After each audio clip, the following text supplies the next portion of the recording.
So that was the big, chunky sort of hog roast of the watching brief. Uh, And for anybody watching this who's a Richard III supporter, that is not meant to be a reference to Richard III's family badge, the wild boar. no, although it is quite appropriate, it fits in quite nicely. But nonetheless, it needed to be pulled apart. It was quite tasty. There's an awful lot to dissect and to think about, and to And a lot of leftovers to deal with afterwards. exactly loads. And we'll be picking through it for months on end, in one way or another. This next segment is equally important. It won't be quite as in depth and complicated, even though we are discussing Home Office policy.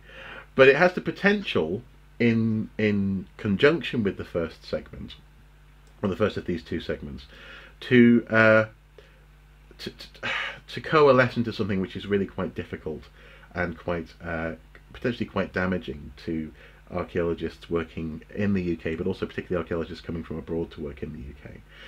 This is all about how the incumbent government at the moment has redefined what is skilled and unskilled labour. Now we'll come into that in just a moment, but basically this was announced in we just had the party conference season, the political conference season. Highlight of the year. The highlight. And at the Conservative Party Central. At the Conservative Party conference, who is the Conservatives are, I suppose, the senior partner in our incumbent government at the moment. We were treated to the spectacle of our current Prime Minister. Prime Minister at the time of recording. At the time of recording, who knows where she'll be in 48 hours time, yeah. Yes. Anyway, we were treated to the spectacle of her dancing out on stage to ABBA's Dancing Queen, awkwardly and just weirdly. It was an ill-advised PR stunt. Not to mention the fact that it's also deeply ironic to be using the music of ABBA, a Swedish-based band, at the moment. It was all very weird. Put aside Theresa May's awkwardness and weirdness, she also made a policy announcement as well, amongst others, in this conference. And this was about actually quite a few, yeah. This one in particular was about the way in which, for migration purposes, people will be classed as skilled and unskilled, and well, it seems that actually it's not really about what you can do. It's not actually about your skills. It's actually about your income. And that has some implications for archaeologists and actually many other people, but we'll come to that. So let's start then with the visas. That's what we're talking about initially, isn't it? It's the visa system. That's right. The background to this is like so many things in current British public life, is the vote to leave the European Union in June 2016. Yeah. There was a perception amongst the many members of the political classes and journalistic classes, and not just in the Conservative Party actually, that one of the principal reasons that the UK voted narrowly to leave the EU was deindustrialised areas like the Midlands and the North East, who voted on the basis that there was a perception of uncontrolled immigration into the UK, migration into the UK, which was impacting on the ability of people to get jobs. And that if migration was controlled, there would be less unemployment. Yeah. Now, again, that is a highly dubious attitude. Because sorry, go on. I was going to say that because the evidence is, and the government published a report from its Migration Advisory Committee recently, which basically said there was very little evidence, if any, that migration had a substantial impact on any part of public life, including employment opportunities, including on services like education and the NHS and so on. So, we're dealing here with a popular perception rather than an objective reality. Yeah, and also of the segment of people who do migrate here or are even asylum seekers, and these are different things entirely. Absolutely. The EU, they're often conflated wrongly. They are often conflated very, very wrongly. The EU migrants are typically, well, not even typically, almost across the board, they come here to work and work hard. Well, again, and all the objective evidence is that people who come to this country come to work and they are net contributors. Yes, exactly. They're not sponging off the state. Precisely. And they don't take other people's jobs either. It's Anyway, go on. However, this perception is so embedded in political life at the moment that both parties, but particularly the Conservative Party, feel it's necessary that if they're going to maintain their political base, they have to be seen to being hard on immigration. Now, in the case of the Conservative Party, what that means is that Theresa May, who was Home Secretary and was therefore responsible for immigration policy under David Cameron, is now the Prime Minister and is now directing, really, that the UK immigration policy will be hardened up post-Brexit. Now, at the moment, Brexit is due to happen on 29th of March next year, 2019, and at some point, a new British independent immigration policy will come in, which takes away the right of freedom of movement for EU citizens within the EU. So, someone in France can't come to England to work. You and I can't go to France to work without, as we can at the moment. We can go and work anywhere in the EU at the moment. That right will be withdrawn from us, and it will be withdrawn from other EU citizens who wish to come to the UK. What will then kick in is a system for what are called Tier 2 visas. Tier 2 visas are designed to allow employers to bring in skilled workers to augment their workforce from anywhere in the world. It's not just the EU. In fact, in the EU, they're not necessary at the moment. If you're from Australia or America or Canada or Brazil, India, or India, you would need to apply for a Tier 2 visa. Now, there is a threshold for a Tier 2 visa, which is £30,000 a year salary. Yes. But that only applies up to a quota of visas, which the Home Office sets down. And does this quota move around? Like, is it? It moves.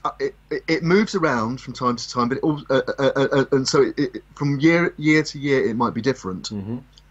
But the important thing as far as this discussion goes is that the moment that quota is exceeded, say for example, the Home Office says there are going to be 30,000 Tier 2 visas in 2018, 2019, and the NHS says we need 30,000 doctors. That's the quota. But it's not just for doctors, though, is it? It's for anyone who's earning that much money. Precisely. But the moment the quota of allocated visas is exceeded, threshold goes up to £50,000 salary. Right. So then the doctor, the nurse, the archaeologist, the teacher has to be earning £50,000 in order to be given qualify for a Tier 2 visa. Even at the lower threshold, at £30,000 a year salary, that still excludes many archaeological jobs. Well, yeah. I mean, I've never been on that sort of salary. And this is so important because it means that okay, that's if you're coming into the country, but also it strongly implies that if you live here, you are unskilled. And this has been one of the big reactions within the country from people. Has been doctors, nurses.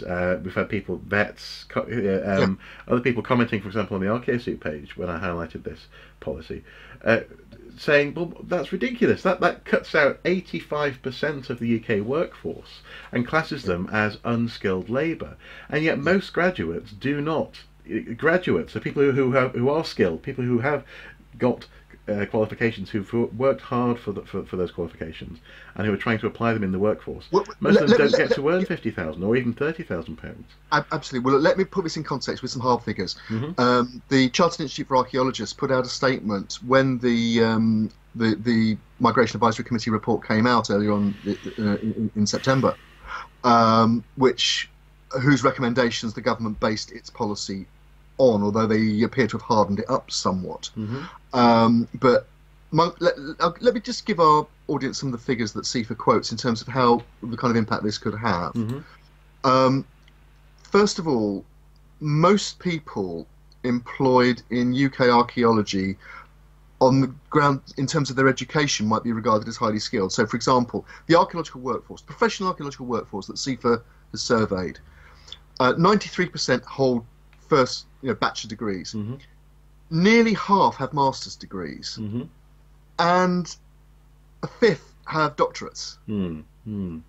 Yet, the median salary for an archaeological job, when it was last measured properly in 2012, 2013, was £27,800.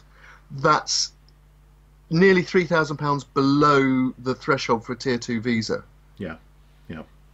Um, And in that context, then, if you have this, say, 50,000 visas that are assignable, and there is a desire to have, or it, as you say, for example, the NHS requires 40,000 nurses and doctors. That means that actually archaeologists are going to be at the back of that queue anyway. Yes. So the doctor will probably be given precedence over an archaeologist anyway, but also the archaeologist then immediately jumps up to having to earn £50,000, which is more than double. Well, certainly more than double most of the people I know, but certainly around about double the mean average. The median, salary for an archaeologist in the United States. Can I say as well that there are other stipulations? For example, and again, this is for employers, but also for people who might wish to apply. Mm-hmm.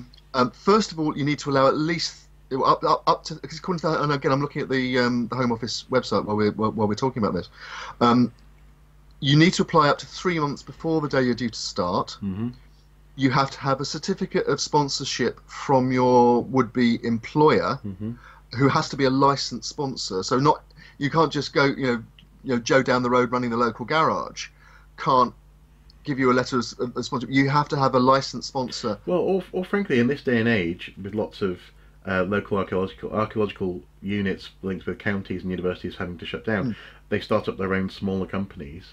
They won't be licensed in that context. It's unlikely. That's exactly right. Mm-hmm. So yes, exactly. You're a small local archaeological service provider. You need some extra archaeologists. You can't just put an advert out for people from the EU anymore, Mm-hmm. And particularly if you're not a licensed sponsor. But also, it takes up to 3 months, which Mm-hmm. doesn't allow for short-term fluctuations in the market. Or seasonal fluctuations, digging season. Fluctuations, Yeah. absolutely. Mm-hmm. And it costs. So, for example, a standard Tier 2 visa for 3 years, you would, if you're applying from outside the UK, and this is what would apply once we leave the EU, Mm-hmm. a basic Tier 2 visa would be £610, and that's another £610 for each dependent you might want to try and bring in with you if you have dependents. It's slightly cheaper if the government defines you as a shortage occupation, which they can do. It's a way of tweaking the system. So, for example, like if they designated the NHS as a shortage occupation and there was a shortage of, say, anaesthetists, Mm-hmm. Mm-hmm. those visas for anaesthetists wouldn't be counted towards the quota of Tier 2s. Yeah. But it still costs the applicant £464. And if you want to bring somebody in on a longer term, say, for example, you have a particular specialism that your archaeological contractor wants to employ you, it's £1,220. That's just to apply, and you might not even get the visa. And if you're lucky enough to be earning 31,000 as an archaeologist, that's 2% of your annual salary gone before taxes and before you've even started earning it. That's astonishing. Just to get here.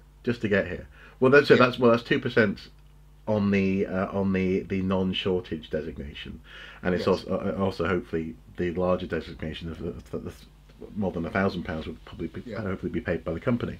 But that's a huge amount of money for and this is archaeologists, but again, there'll be other people who, like vets and teachers and other people who won't necessarily be readily classed as shortage requirements for their jobs, who are going to be massively affected by this. And on a cultural level, within the UK, have just been told you are unskilled, you are not valued, in that sense. It is quite repugnant, and in conjunction with the Bosworth Field situation, it just says yet again that actually what archaeologists do and in that sense, the substance, the stuff of the cultural stuff of history and heritage just is not remotely a priority at all. I find that very discouraging.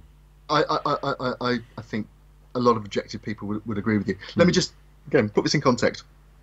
According to the most recent survey, which was 2016-2017, in the UK archaeological market that was surveyed, the professional archaeological community, 15% of the workforce was made up of non-UK EU citizens. 15%. You know, those are potentially people who, well, in fact, there's some anecdotal evidence that people are already leaving. Yes. Yeah. Because they don't feel that their future here is secure. No. And just at a practical level, that when this announcement, when the report was issued, CIfA argued that what they want to see, and they say that they've been lobbying government to achieve this, they wanted three things. They want, and I'm quoting again from their press release, a visa system which recognises the current high demand for archaeological labour through an appropriate mechanism, i.e. through inclusion on the shortage occupation list. It may be desirable for archaeology as a registered construction occupation to seek an exemption as part of this larger group. In other words, if archaeologists aren't allowed into the country, that could impact on the construction industry and major projects like HS2 and so on. Yeah. Heathrow third runway, etc. Well, and also, just to say as well, lots of the people coming from, because that's just EU migration.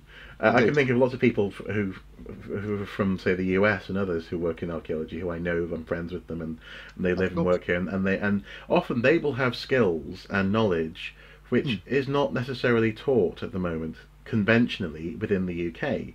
So specialist ideas about particular artifacts or ways of doing research or ways of doing analyses and this all sort of stuff, they bring with them those skills and those techniques, and that's why they're so valuable here within. And again, we're just talking about archaeology, never mind vets and doctors, and but these aren't disposable, as they say in the US, shovel bums. These aren't just trowel toting. We covered recently the case of the respected academic who was employed by the British Museum of all things, who was turned down for permanent residency because she, as part of her job, had been working out of the country and taking part in conferences and things. But that was deducted from her from the residence qualification, and it meant she didn't fulfil the Home Office's qualification for living in the UK. You couldn't make this stuff up. No. Well, you get the impression that the Home Office does. No. Well, and in that sense, it feels like a blunt instrument. These are blunt instruments. It's a very blunt instrument. And I think most people would agree. Yeah. And therefore, and this is the reason why we're concentrating on this in this watching brief. Again, so that I think so we can refer to this segment in the future as well, just like with Bosworth Field. Is that the two of them combined could lead to a situation where we have not enough archaeologists doing work which is severely compromised by the structure that's meant to be giving their work value, but also actually protecting, for example, historical sites in this country. And therefore a whole sector, a whole segment of cultural life in this country actively being undercut and demoralised, but also undervalued and dismantled through means that do not require a change in legislation. They simply require a change in attitude from those people who enforce the rules. Yeah, and that sort of stuff. It's a slippery slope. And the thing is, I'm trying to avoid sounding alarmist here, but if we're not careful, these two things will commingle, and you'll end up with a situation. We'll just sleepwalk into a situation where archaeology and so many other professions, skilled professions, simply become untenable in this country, and not a viable or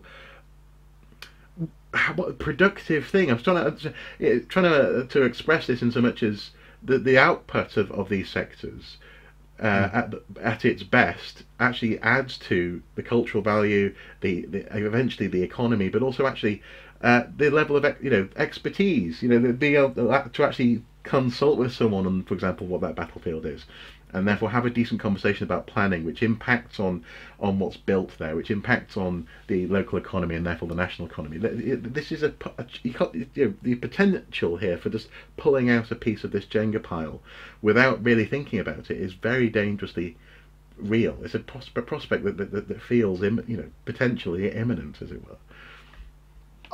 I think if you're being really pessimistic, you could say that we're feeling the first gusts of wind from what could turn into a perfect storm that really disrupts the archaeological landscape, the archaeological world that we've grown up with for the last 30, 40 years, certainly since PPG 16 in the mid-1980s, that we could wake up and the trees have all been blown down, and we're having to rebuild from, if not from scratch, then at least from a highly damaged situation. Give you another example. CIfA in their response pointed out that the visa system needs to recognise professional accreditation as a measure of skill level, and that's a complicating factor. It points out they've got members in 30 countries. But that at the moment that wouldn't count towards a visa application. No. They also point out that it works both ways, and I'm sure you and I, you've got colleagues. I certainly got friends and colleagues who are currently working in other countries, including EU countries. That ability to do that freely goes at the end of March unless something's done about it. Neanderthal experts, for example, have to spend a lot of time in Germany and France. People who study Iron Age archaeology often do lots of work in northwestern France and Spain. And for example, there's other knock-on factors. For example, you want to do a summer field school in the south of France, for example, and you need to take equipment out with you. Now, again, I'm old enough to remember the 1980s. Back in the 1980s, I was working in theatre, and before the establishment of single market, which enabled freedom of movement across European frontiers, if you packed a van with equipment to put on a show in, say, the Avignon Festival or something like that, if you packed it in England to send it across the Channel, you had to produce what was called a carnet, and that was a document which listed every single item down to the last roll of PVC tape. And if there was and that could be checked at any time by the customs authorities, and if you got something wrong, you could be held up for days. That's not there anymore. We've got freedom of movement, we've got the Schengen area and so on that we're taking advantage of. And again, the implications of this really, I think they have been thought through. Government knows. It's just that they're not saying, because they're worried about the response if they did. I think that it's becoming increasingly clear that what was sold to people in 2016 wasn't viable.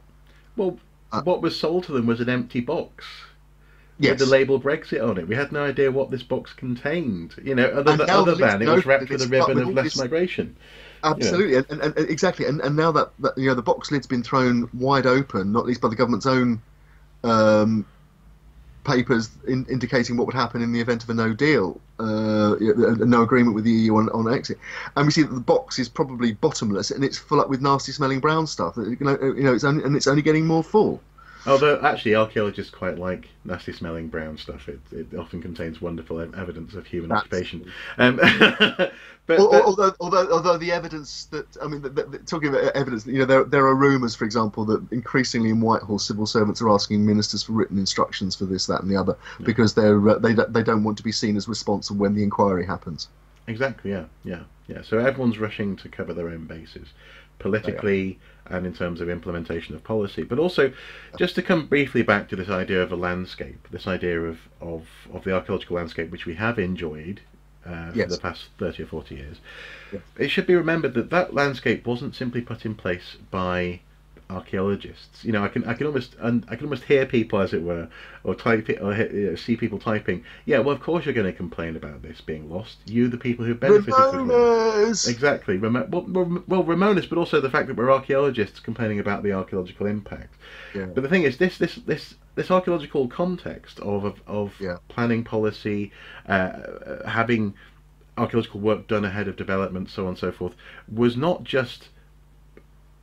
It was a structure that archaeologists wanted to see put in place, but it was put in place because the public at large wanted it to happen.